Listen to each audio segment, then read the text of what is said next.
Bonjour à tous, bienvenue dans l'Écho de Lyon, votre nouveau rendez-vous économique proposé par la rédaction de Lyon Mag TV.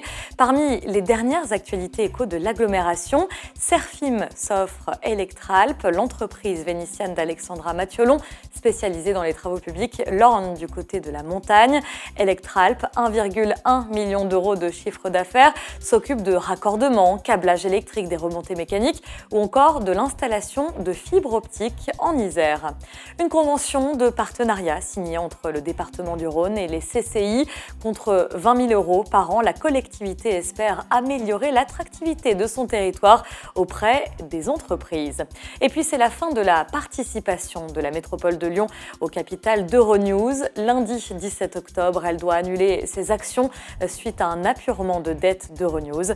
Depuis 10 ans, la métropole détenait 0,32% de la chaîne basée à la Confluence, soit 655 000 euros. Elle n'a pas jugé pertinent de participer à une prochaine augmentation de capital. Je vous laisse en compagnie de Damien Gouy-Perret et de son invité.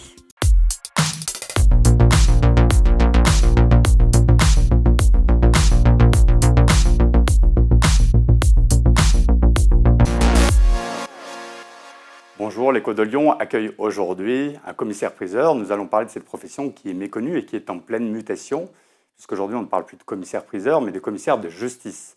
Pour ça, nous recevons aujourd'hui Maître Christophe Belleville. Bonjour Maître. Bonjour. Maître Christophe Belleville, qui est président de la société Conan Belleville, donc à la tête de 3 structures qui sont des structures de vente et de justice.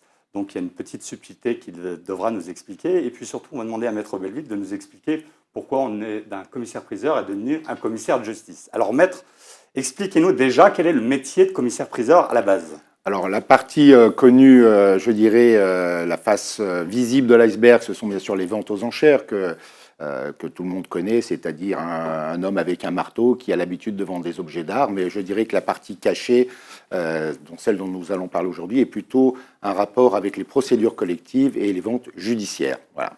Alors vous êtes à la tête d'une société qui gère 17 salariés sur 3 sites. Pourquoi 3 sites, pas un seul site? Pourquoi autant de salariés? Vous avez vraiment des produits très divers, vous avez vraiment un métier très varié? Tout à fait, nous avons 3 parties. C'est une partie artistique que tout le monde connaît, que les ventes volontaires, puisqu'il y a une distinction à faire entre les ventes volontaires et les ventes à la requête judiciaire. Ce sont des ventes avec une profession réglementée. Donc nous avons une structure volontaire qui est dirigée par mon associé, Maître Cécile Conan. On a une structure judiciaire que je dirige, moi, plus des antennes qui sont sur Vienne, Bourgoin-Jallieu et Lyon également. Voilà. Alors, vous avez une actu, puisque depuis le 1er juillet, vous êtes des commissaires de justice. Voilà, pourquoi on change de nom? Qu'est-ce que ça veut dire? Quel est le sens de ce changement de nom? Alors, le nom a changé, la profession reste. Ce nom est issu, bien sûr, d'une réglementation et d'un changement de statut qui est dû à la loi Macron. C'est une loi qui a voulu, dont l'origine était de déréglementer toutes ces professions réglementées. Ça ne nous concernait pas, ça concernait également toutes les professions de taxi, toutes ces professions qui étaient réglementées, que le président Macron, qui à l'époque n'était pas président, qui était ministre, a voulu changer. Donc il y a eu un événement important dans notre profession qui a subi malheureusement depuis beaucoup d'années des mutations. Dorénavant, nous sommes fusionnés avec la profession d'huissier de justice et ces 2 fusions, ces 2 métiers réunis forment aujourd'hui ce qu'on appelle les commissaires de justice. Donc le mot huissier et le mot commissaire-priseur judiciaire n'existant plus, il a fallu trouver un nom commun, commissaire de justice, voilà, qui s'adaptait. Pourtant, ce sont 2 métiers complètement différents. Est-ce que vous pouvez nous expliquer comment tout ça se passe? Parce que l'huissier avait un métier vraiment du droit typique, vous en avez un autre. Comment on peut marier ces gens-là qui finalement n'ont pas du tout le même métier? Alors, on a effectivement marié 2 personnes totalement différentes. Ça a été la volonté, bien sûr, de nos dirigeants. On a été les premiers surpris, je pense que également les huissiers. Ce sont 2 professions distinctes, totalement distinctes, qui n'ont qu'un seul rapport, c'est celui d'être auxiliaire de justice. Nous sommes attachés à la justice, au ministère de la Justice. On va essayer dans le futur de réunir et de trouver des adéquations dans nos 2 professions pour n'en former plus qu'une. Ça sera difficile, à mon avis. Je pense que dans une génération ou 2, peut-être qu'on ne parlera plus de ces difficultés, mais pour l'instant, effectivement, la réunion de ces 2 professions pose problème, puisqu'il faut trouver, je dirais, un créneau commun, un avenir commun qui n'est pas évident.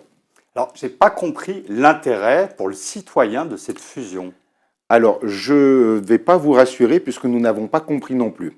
On nous a imposé cette fusion plutôt que de, je dirais, que de la contester, que de s'y opposer. De toute façon, on ne peut plus s'y opposer parce que maintenant, elle est réelle depuis le 1er juillet 2022. On essaie de comprendre pourquoi cette fusion. Je pense que l'avenir nous dira peut-être si c'était un bien ou un mal. Pour l'instant, on va essayer de travailler en commun avec les huissiers, avec nos nouveaux confrères. On verra ce qu'il adviendra. Pour l'instant, nous n'avons pas assez de visibilité pour voir quels en étaient les attributs, surtout quel en était l'intérêt. Alors, s'il n'y a pas d'intérêt pour le citoyen, il y a un intérêt pour l'État. Quel est-il, cet intérêt pour l'État ? Je pense que l'intérêt pour l'État, je ne vais pas parler bien sûr à la place de l'État, je n'en aurai pas les compétences, mais je pense que c'était de regrouper ce qu'on appelle les professions qui géraient, je dirais, l'exécution du droit, voilà, qui était vraiment une partie huissier. Nous étions plutôt, dans notre profession, typés vers les procédures collectives, donc avec un grand rapport avec les tribunaux de commerce en France. Maintenant, il va falloir trouver des synergies communes et trouver peut-être une adaptabilité entre nos deux professions, c'est-à-dire que les huissiers, les ex-huissiers pourront faire notre profession, et vice-versa, nous pourrons éventuellement exercer la profession d'huissier, ex-huissier maintenant, si l'on peut dire. Cette fusion elle a été très longue, j'imagine que vous avez été accompagné. On a été mal accompagné, on va dire, c'est un mariage qui a été mal préparé, je pense, puisque malheureusement l'État n'avait pas connaissance de notre profession. Nous avons nos torts, peut-être que nous n'avons pas assez communiqué. Il y a eu toute une période de rejet de cette fusion. Aujourd'hui, on est obligé de l'accepter. On travaille avec les huissiers, qui sont des gens très sérieux. Eux-mêmes découvrent notre profession, nous découvrons la leur. On est dans une période, je dirais, de se rechercher, de se tester, de voir ce que l'on peut faire ensemble. Encore une fois, je vous dis, c'est l'avenir qui nous donnera ou pas raison et qui donnera ou pas raison à l'État. Voilà. Alors, est-ce que cette fusion n'est pas née pour une problématique de non-glamour, puisque huissier de justice, c'est pas très glamour, commissaire-priseur, c'est beaucoup plus glamour. Est-ce que tout ça, c'est pas fait sous la pression des huissiers de justice ? Dire que la profession d'huissier n'est pas très glamour, c'est peut-être un peu réducteur. Je dirais qu'effectivement, l'image huissier, bon, elle est ce qu'elle est, l'image commissaire-priseur, elle est ce qu'elle est. Est-ce qu'il y a eu une volonté peut-être de changer, de bouleverser un peu les codes que l'on connaît, soit audiovisuels, soit télévisuels, soit filmographiques de nos deux professions? Je ne sais pas. Peut-être que c'était une raison. J'espère que ce n'est pas la seule, parce que nous en serions fort embêtés. Mais effectivement, de réunir en un seul nom, voilà, peut-être que les uns gagnent plus que les autres. On verra plus tard. Vous préemptez ma question suivante. Laquelle des deux professions va le mieux s'en sortir ? Je dirais que maintenant, il n'y a plus qu'une seule profession. Donc, espérons que cette nouvelle profession s'en sorte. Je dirais que les deux professions sont gagnantes et les deux sont un peu perdantes. Voilà.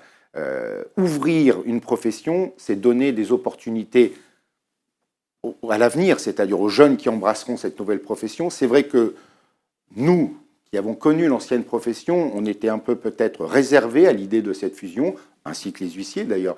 Mais je pense que voilà, il faut voir maintenant se tourner vers l'avenir, oublier le passé, mettre nos rancœurs peut-être que nous avions sur cette fusion de côté.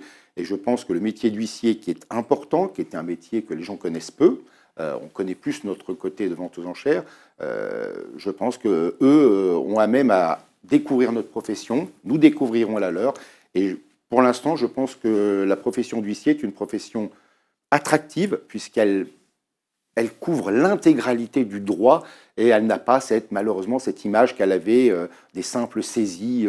Voilà. Mais j'ai découvert une nouvelle profession très intéressante, heureusement. Alors, en ce qui concerne les ventes volontaires, vous restez commissaire-priseur en titre. Exact, tout à fait. Ça a été un peu le débat un peu houleux qu'on a eu avec les instances des huissiers.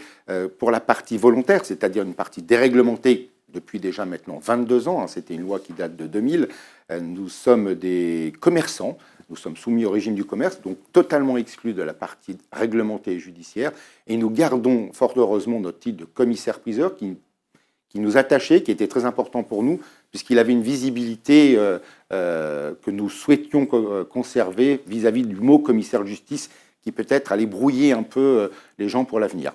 Alors, est-ce qu'on vous appelle toujours maître ? Oui, alors, on a toujours le droit à ce titre, alors qu'il est maintenant un peu galvaudé, je pense que les temps changent, mais effectivement, on nous appelle maître parce que c'est un titre qui colle avec la profession d'auxiliaire de justice. Voilà. Maître Belleville, merci pour ces éclaircissements. On se retrouvera la semaine prochaine. En attendant, vous pouvez aller chercher des informations sur le métier de commissaire-priseur sur le site conanauction.fr. Et si vous voulez prendre contact avec l'émission, vous pouvez m'envoyer un mail à dgp@lionmag.com. Merci et à la semaine prochaine.